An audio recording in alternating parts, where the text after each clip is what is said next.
పక్షులు కరెంటు వైర్ల మీద కూర్చుంటే షాక్ ఎందుకు తగలదు? Hello everyone, welcome to today's interesting topic. మీరు ఎప్పుడైనా గమనించారా? పక్షులు చాలాసార్లు కరెంటు వైర్ల మీద కూర్చుంటాయి. ఆ వైర్లలో వేల వోల్ట్ల కరెంటు ప్రవహిస్తూ ఉంటుంది. అయినా కూడా పక్షులు అక్కడ చాలా ప్రశాంతంగా కూర్చుంటాయి. అప్పుడు మనకి ఒక ప్రశ్న వస్తుంది. పక్షులకు కరెంట్ షాక్ ఎందుకు తగలదు? దానికి కారణం చాలా సింపుల్. కరెంట్ ఎప్పుడూ ఒక చోటు నుండి మరో చోటుకి వెళ్ళడానికి మార్గం కోసం చూస్తుంది. సాధారణంగా కరెంట్ భూమి వైపు వెళ్ళడానికి ప్రయత్నిస్తుంది. ఒక పక్షి ఒకే కరెంట్ వైర్ మీద కూర్చుంటే దాని రెండు కాళ్ళు కూడా అదే వైర్ని మాత్రమే తాకుతూ ఉంటాయి. అంటే కరెంటుకు పక్షి శరీరం ద్వారా వెళ్ళాల్సిన అవసరం ఉండదు.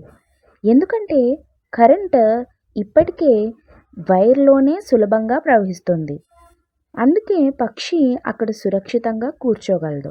కానీ ఒక ముఖ్యమైన విషయం ఉంది.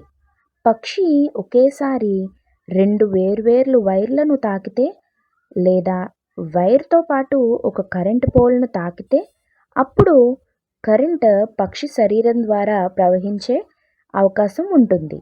అప్పుడు పక్షికి షాక్ తగిలే ప్రమాదం ఉంటుంది. అందుకే పక్షులు సాధారణంగా ఒకే వైర్ మీద మాత్రమే కూర్చుంటాయి. అందుకే వాటికి ఎలాంటి షాక్ తగలదు.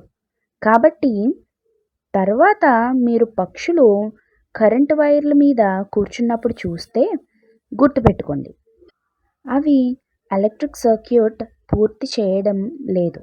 కాబట్టే అవి సురక్షితంగా ఉంటాయి. ఇదే పక్షులకు కరెంట్ షాక్ తగలకపోవడానికి అసలు కారణం. ఈ విషయం మీకు ముందే తెలుసా? తెలిస్తే కామెంట్ చేయండి. ఇలాంటి మరిన్ని ఇంట్రెస్టింగ్ వీడియోస్ కోసం ఫ్యాక్ట్స్ విత్ సుమ ఛానల్ని సబ్స్క్రైబ్ చేసుకోండి. Thank you.